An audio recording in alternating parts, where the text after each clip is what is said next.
आज स्टार्ट करेंगे हम ओम्स लॉ। ओके, इसमें हम पढ़ेंगे ओम्स लॉ के अंदर एक बहुत ही important relation between potential difference and current. इसके अंदर आपको पढ़ने को मिलेगा कि ये ओम्स लॉ स्पेसिफिक कंडीशन होती है उसी के ऊपर अप्लाई होता है, अदरवाइज ओम्स लॉ बिल्कुल भी अप्लाई नहीं होगा। इसके अंदर कुछ स्पेसिफिक टर्म्स, स्पेसिफिक कंडीशंस के अंदर temperature and other atmospheric conditions पे भी सेम होनी चाहिए। तो ये आप इसके अंदर सीखोगे।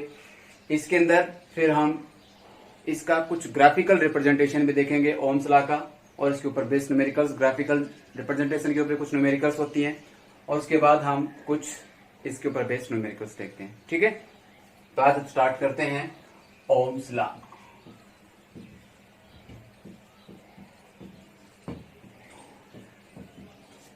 ठीक है, तो अब हम ये देखते हैं कि किसी कंडक्टर को कनेक्ट करते हैं किसी बैटरी से, सेल से,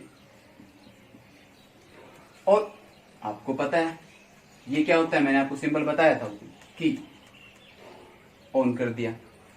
इसके पैरेलल में क्या कनेक्ट करते हैं, वोल्टमीटर हमेशा कैसे कनेक्ट करते हैं, पैरेलल।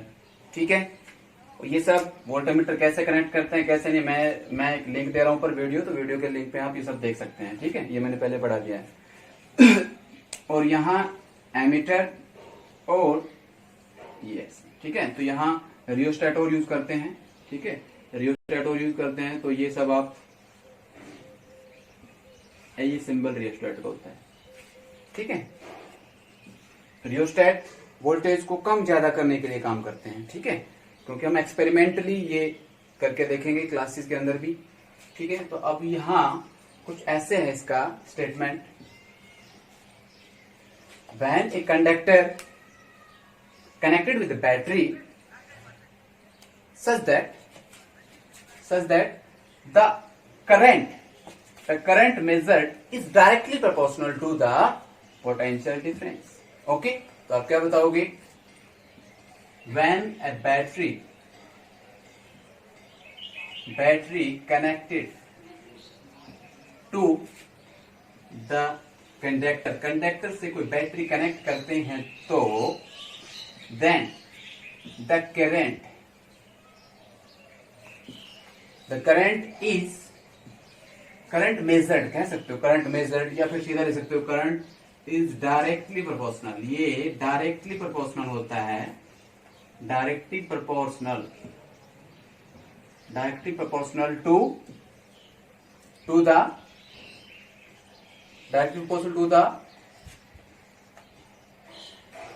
Potential difference.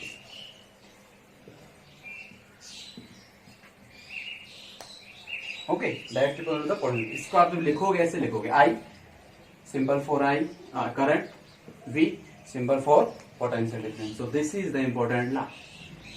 यहां मैं और बात बोलती हूँ, स्पेसिफिक कंडीशन भी बोली थी ना, तो स्पेसिफिक कंडीशन का मतलब ये है कि ये लॉ केवल तभी अप्लाई होगा जब कीपिंग, बोलो, टेम्परेचर कांस्टेंट, टेम्परेचर क्या होना चाहिए भाई, constant, and other atmospheric condition. यहां अदर एटमॉस्फेरिक कंडीशन से मतलब क्या है,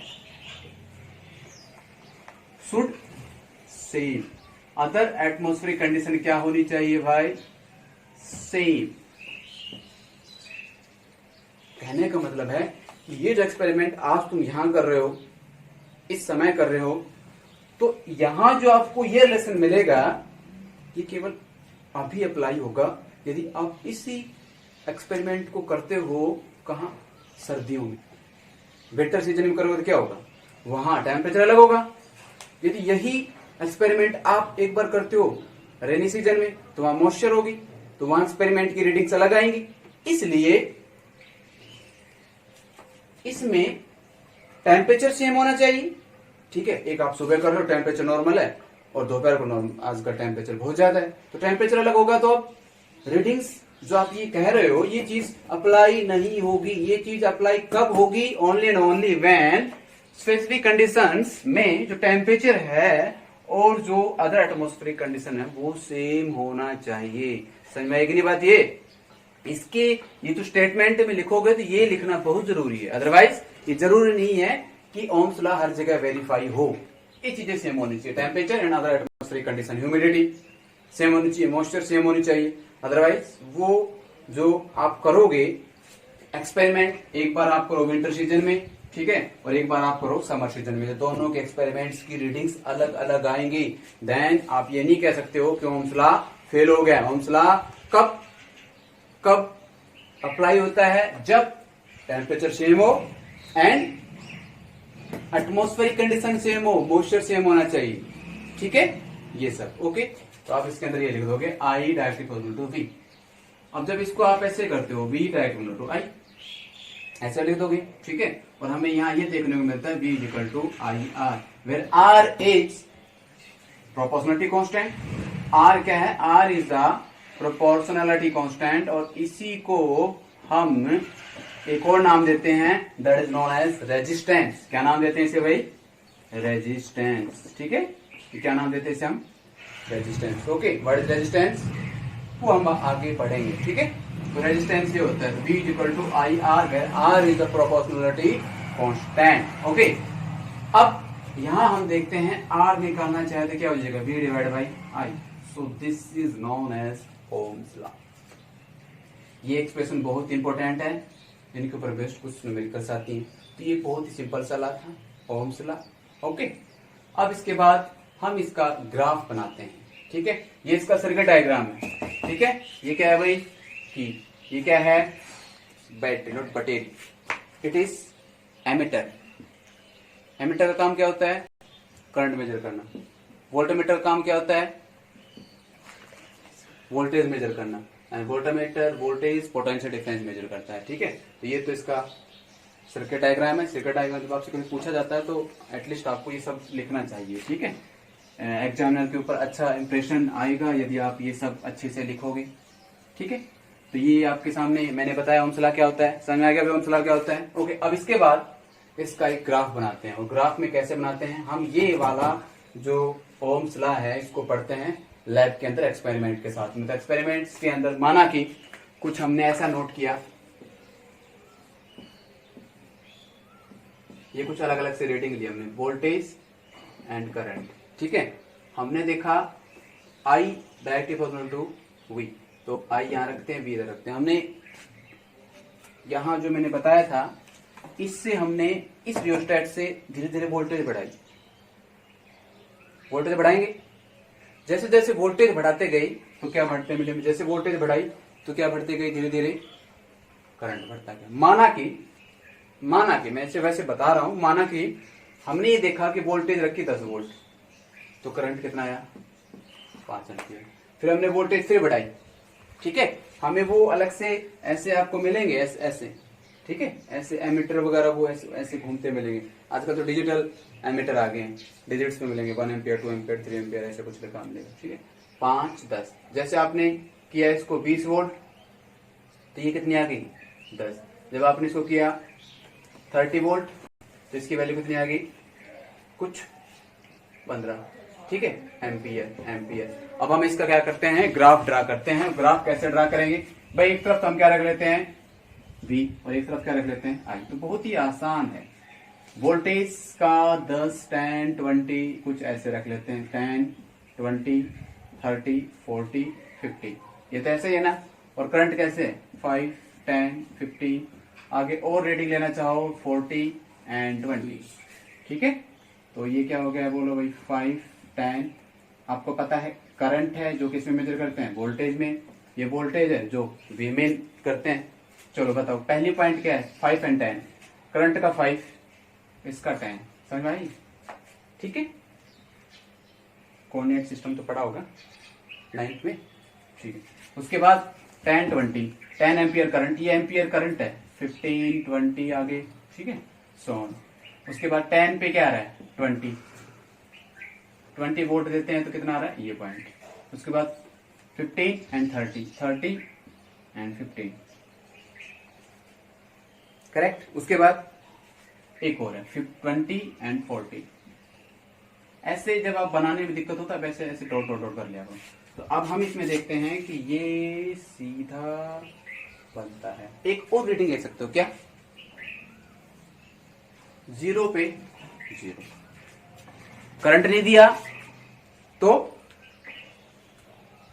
तो वोल्टेज भी नहीं है, वोल्टेज नहीं दी तो करंट भी नहीं है। ठीक है, इसलिए इसे बोलते हैं डायरेक्टली प्रोपोर्शनल। यहां बच्चे जब आते हैं तो यहां बड़े कंफ्यूज रहते हैं, what is directly proportional, what is inversely proportional. मैं आपको बहुत ही सीधा सा लॉजिक बताता हूं। दो दोस्त होते हैं, दो दोस्त होते हैं, तो दोस्तों के बीच में दोस्ती कैसी होती है? एक हंसता है, दूसरा हंसता है, एक रोता है, दूसरा भी रोता है। I mean, दुख होता है दूसरों को दुख होता है, ये होता है दोस्ती, डायरेक्टली प्रोपोर्शनल। अब बात करते हैं इनवर्सली प्रोपोर्शनल। इनवर्सली प्रोपोर्शनल में दो दुश्मन, एक हंसेगा, दूसरा रोएगा। ये हंस क्यों रहा है, मतलब उसको परेशानी होगी। दूसरा रोएगा तो दूसरा हंसेगा, है ना, ऐसा होता है ना। ठीक है, इसके साथ ऐसा होना था। ये कौन सा हो गया रिलेशन? Inversely proportional. तो मैंने आपको फिर बताया, हम तो यहाँ कौन सा पढ़ रहे हैं? Directly proportional. तो फ्रेंड्स के बीच में क्या होता है? Directly proportional. तो आपके अपोजिट होते हैं, उनके बीच में क्या होता है? Inversely proportional. कहने का मतलब एक वैल्यू बढ़ी तो एक वैल्यू घटेगी, और एक वैल्यू घटी तो दूसरी बढ़ेगी। लेकिन यहाँ डायरेक्टली प्रोपोर्शनल क्या है कि एक बढ़ेगी तो दूसरी भी वैल्यू बढ़ेगी। तो दो दोस्त है तो आपस में क्या होगा? दोनों हंसेंगे, दोनों हंसेंगे। ठीक है, तो ये मैंने आपको बताया। तो अब यहाँ देखो, दोनों जीरो, दोनों जीरो, दोनों जीरो के, तो देखो यहाँ ये वैल्यू, ये वाला वैल्यू आ गया, वो यहाँ है जीरो। ठीक है, तो अब हम यहाँ देखते हैं, this is the slope of V I graph. ठीक है, आप कह सकते हो what is resistance in terms of this. आप एक क्वेश्चन पूछा था सीबीएसई में, बहुत ज्यादा टाइप पूछा जाता है। जब ऐसे कुछ दे देंगे और कहेंगे नंबर 1 क्वेश्चन, देखो ऐसा ऐसा आप ग्राफ बना के दे देंगे। नंबर 1 पूछेंगे आपसे, पूछेंगे आपके what is the quantity found with the help of slope. Slope से कौन सी क्वांटिटी मिलती है? What is slope? This is slope. Slope से कौन सी क्वांटिटी? तो आपको स्लोप निकालनी आती है। देखो ऐसे स्लोप निकालते हैं। इधर क्या है? वोल्टेज। इधर क्या है? आई। तो ये स्लोप ऐसे निकालते हैं, समथिंग थीटा। तो tan theta is equal to, अभी आपने पढ़ा कि नहीं, परपेंडिकुलर अपॉन बेस। परपेंडिकुलर क्या है? v है। परपेंडिकुलर क्या है? v, और इधर क्या है? आई। तो v अपॉन आई क्या होगा? What is v upon I? इसी को हम नाम देते हैं स्लोप ऑफ v। समझ आ गया?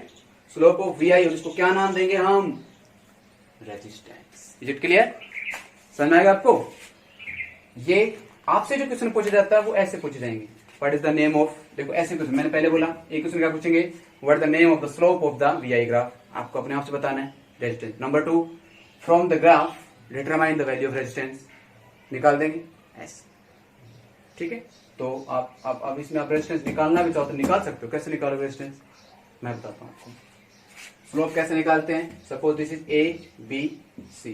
स्लोप कैसे निकालेंगे? What is slope? बताओ भी, स्लोप कैसे निकालेंगे? यहाँ एपी डिवाइड बाय एपी क्या है? वोल्टेज। वोल्टेज कितनी होगी? अभी देखो यहाँ 40, यहाँ कितना है? 10। तो ये गैप कितना होगा?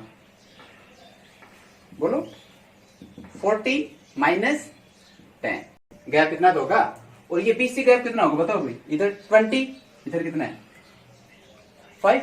बताओ 20 माइनस 5, बोलो कितना होगा?